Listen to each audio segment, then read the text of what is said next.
America's future, will be determined by your dreams and your visions. And nowhere is this more true than America's next frontier, the vast frontier of space. The space age is barely a quarter of a century old, but already we've pushed civilization forward with our advances in science and technology. Our work on the space shuttle gives us routine access to the landscape above us, dropping off payloads, performing experiments, and fixing satellites. And I believe we've only touched the edge of possibilities in space. It's time to quicken our pace and reach out to new opportunities.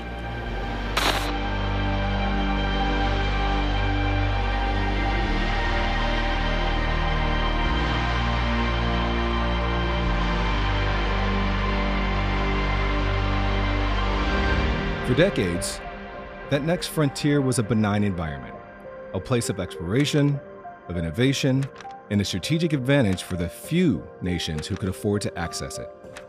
But as technology advanced, the domain became economically lucrative. Participation in space expanded, and national interest grew. Today, space is like oxygen to us. When it's available to meet our needs, we take it for granted and barely even notice it. For a lot of people, space is out of sight, out of mind. But in reality, it underpins almost every aspect of daily life. Satellites are a crucial part of more than half of the 16 sectors of national infrastructure. A third of crops are grown using weather data. GPS navigation data keeps supply chains and logistics moving. And the timing signal that comes from GPS is what stamps digital transactions, which means digital commerce, e-finance. None of that works without satellites. It literally drives the way we do life right now, and it's only going to get more and more important. But if it's taken from us, we can do nothing else but desperately try to get it back.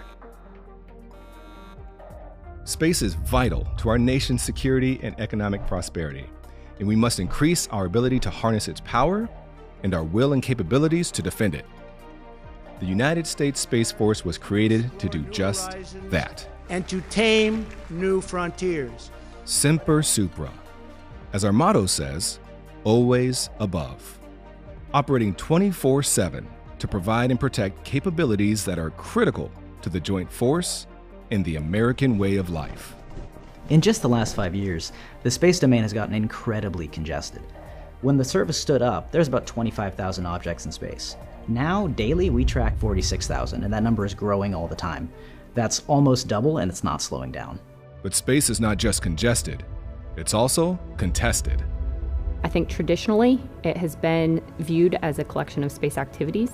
And with the stand-up of Space Force and the additional resources and the changing environment and global competition, we have seen that evolve to space becoming a warfighting domain itself. Over the past 20 years, the Russians and the Chinese have heavily invested their resources to develop a broad portfolio of space weapons designed to negate the U.S. space advantage.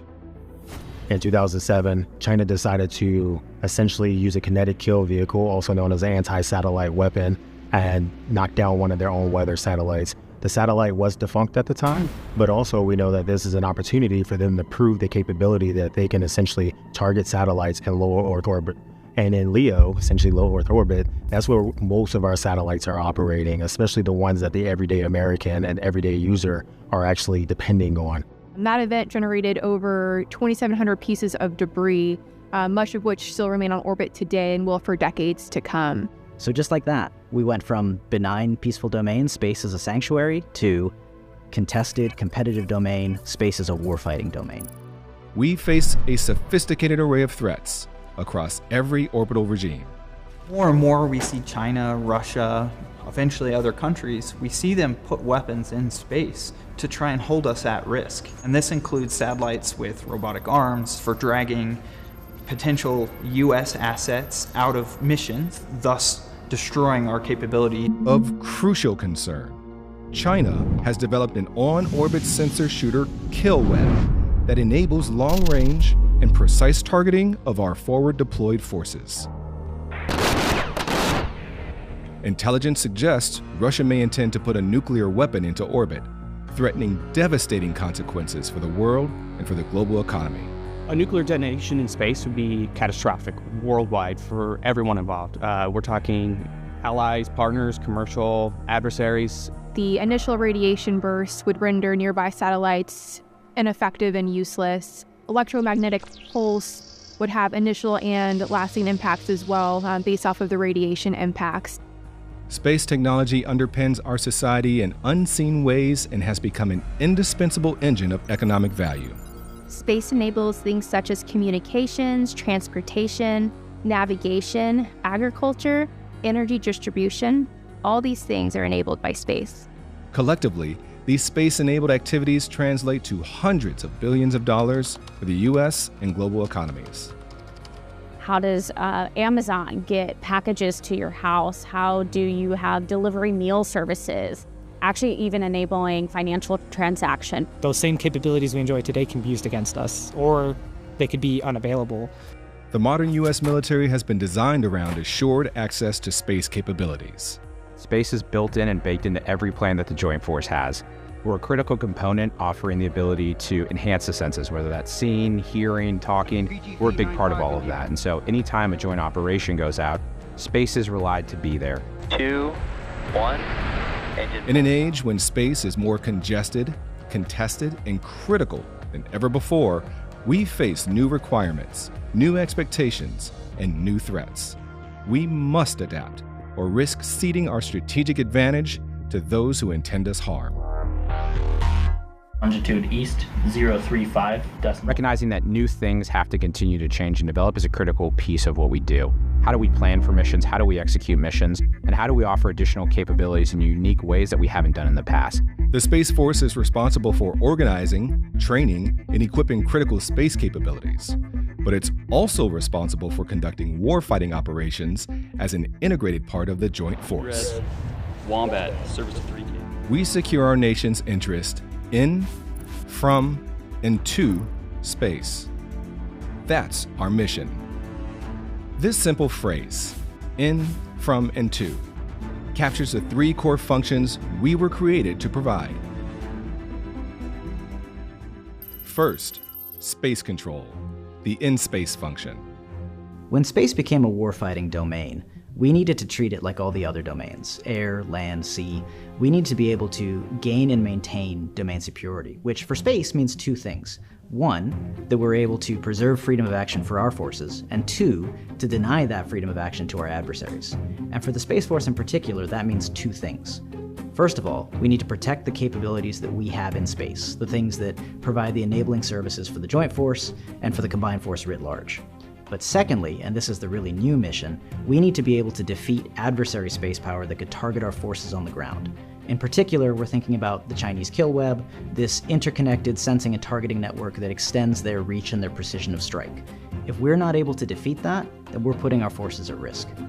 That means we must be able to assure continued use of our satellites and deny our adversaries the use of theirs at times and places of our choosing. We accomplish this through three dedicated mission areas: orbital warfare, electromagnetic warfare, cyberspace warfare, preventing our adversaries from using the space and counterspace systems that hold us at risk while protecting friendly systems from attack. Second is global mission operations. Think of it as the from aspect from space. I was thinking about this, the terrestrial support. So from space down to the ground users, what are we providing them? And that could be a range from SATCOM to GPS, missile warning, battle space awareness, all those functions that we're actually providing out to everybody on the ground. Space has never been more critical to the security of our nation, and the success or failure of the Joint Force depends heavily upon the capabilities we present. So we have our precision targeting using GPS. We can use these to accurately pinpoint where we want to strike and then strike within meters, even sometimes feet of where we want to be. We also have our military satellite communication that all branches can use to talk to whoever they need to talk to. So if the Navy needs to talk to maybe a nuclear sub, they can use satellite communication in that case. Subcom report. Overhead, we have our missile defense as well. So in satellites, they can detect launches of missiles using their heat signatures, using their infrared. That can be given to any branch that needs it. So whoever's on the ground, deployed, downrange, can use this information to know when a missile is coming. Early missile warning is essential for saving American lives, and it provides a protection that most Americans probably don't even realize is there. However, If they were aware of the risk, they would surely be appreciative of the protection the Space Force provides. Finally, Guardians secure our nation's interests to the space domain. Space access is about launching our assets into space. Being able to achieve that access in various orbits is highly critical to our success. Space superiority starts with getting to space. If we're unable to do that, then we can't provide those critical capabilities to the everyday user or to the warfighters downrange. We have 3 mission areas that support this function. Satellite control, enabling telemetry, tracking, and commanding mission control through the infrastructure, networks, equipment, and connectivity that allows us to communicate with our satellites. Spacelift, the delivery of spacecraft and other payloads to and from space. And range control, providing safe and secure ranges for space launch operations. Underpinning these core functions are cross-cutting activities we refer to as enterprise functions, because without them, our enterprise would falter. The most notable include intelligence and space domain awareness, the foundation of all we do. Go Space Vehicle 4-2. Space domain awareness is the ability to use sensors to look up on orbit and identify objects, track where they're going, track where they came from, predict and avoid potential collisions, and just have a general awareness of what's going on up there.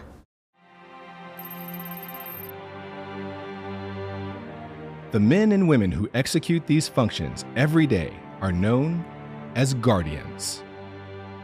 It's a reference to our Air Force Space Command heritage, whose motto was, Guardians of the High Frontier. We are the first line of defense when it comes to anything space-related, which is where war is going to take place, and we need Guardians to defend that space. Of all warfighters, Guardians are uniquely and specifically trained, educated, and experienced in warfighting activities in, from, and to the space domain. The 4 core values of the Space Force: 1, we have character. You have to have the right moral and ethical character to be able to be a good Guardian. Next, we have connection. We have to make these connections not only within our Space Force or within our unit, but with other branches too, so they know what we can offer. We have to have the courage to make the right decisions and do things that might be out of the box and unnormal. Last, we have commitment. You need to be committed to your mission and your skill set and really hone your skills and ensure that you are developing your mission set the best you can. By design, the Space Force is lean and agile. The Space Force is 10% of the size of the next smallest military branch. We were specifically shaped in this way to be agile and fast. Our members are laser focused on 5 professional disciplines. 3 are operational.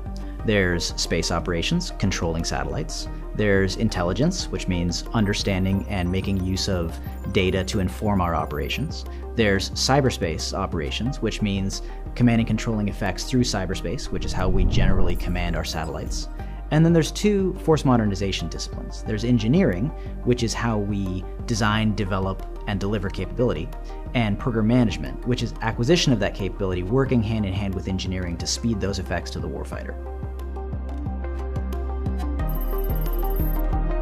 The Space Force is headquartered with its sister services at the Pentagon and has over 50 operating locations in the U.S. and around the globe. Reporting to the headquarters are field commands. So our field comms sit 1 tier below the headquarters Space Force. So they are charged with training, equipping, and resources our Guardians to be able to do the missions that are asked upon them by the Joint Fighter and by the Space Force as a whole. Deltas, which support our field comms through specialized operations focused on specific mission areas. Deltas kind of group up a big amount of work. So maybe we have MilSatCom in one delta or PNT in one delta, things like that. And squadrons, tasked with specific mission sets and activities. Space Operations Command is charged with generating and presenting combat-ready intelligence, cyber, and space forces to the combatant commands. Space Systems Command acquires, develops, delivers, and fields dominant, integrated, and resilient warfighting space capabilities. SSC also operates 2 spaceports, ensuring the safe and secure delivery of payloads to orbit for military, commercial, and civil missions alike. Space Training and Readiness Command prepares combat-ready Guardians to fight and win in contested, degraded, and operationally limited environments. STARCOM accomplishes this through development, collection, and execution of training and education programs, threat-informed test and training systems, and realistic threat presentation for advanced training. Like our sister services, the Space Force must prepare and present forces and personnel to every combatant command. We'll do this through our service components, the building blocks of the Joint Force. For space power to be effective, it needs to be integrated into our Joint Force, which means into our combatant commands. So if we're going to present Space Forces for combatant commanders to direct, we need to have a touch point that connects the combatant commander with the service forces that we provide. That's what the service component is. The Space Force has brought a level of clarity and focus to operations in, from, and to space that the Department of Defense didn't have before. Mission: rendezvous with a flight of strategic bombers. While Air Force Space Command is the history and the legacy of the Space Force, as a separate military service, it's our job to contest and control the domain, to achieve space superiority. And that's something the Space Force is doing as we execute warfighter ethos and a warfighter mentality. How are we bringing our space capability to the fight? Our establishment isn't yet complete. We're still maturing into our role as a discrete warfighting service. GPS vehicle 42.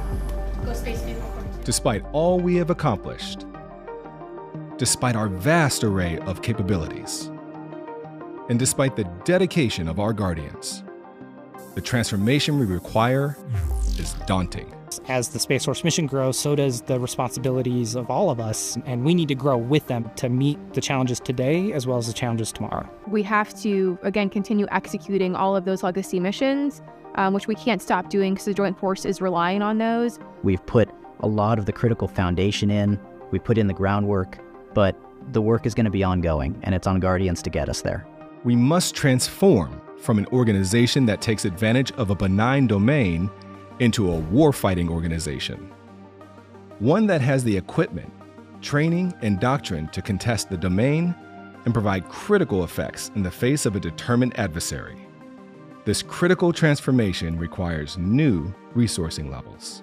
We are asking our young Guardians to do incredibly challenging things, and we owe it to them, we owe it to the service, we owe it to the country to provide them with the skills that will make them successful. Without space superiority, we cannot deter conflict. Without it, we cannot provide vital effects. Without it, we cannot protect the Joint Force. Until we have built the infrastructure needed to achieve it, the Space Force is a work in progress. Understanding that a threat is growing, right, but there's a set of Guardians who are willing to meet that threat and try and rise to it, we need help and support from all those around us to be able to achieve that mission. There should be no doubt that space is of great importance to our nation's defense. There are no service or national boundaries in the orbits above. It's important not just to the Space Force, but to all branches of our armed services and our very way of life. Standing guard both night and day, the Guardians of the United States Space Force secure our nation's interests in, from, and to space. Semper Supra.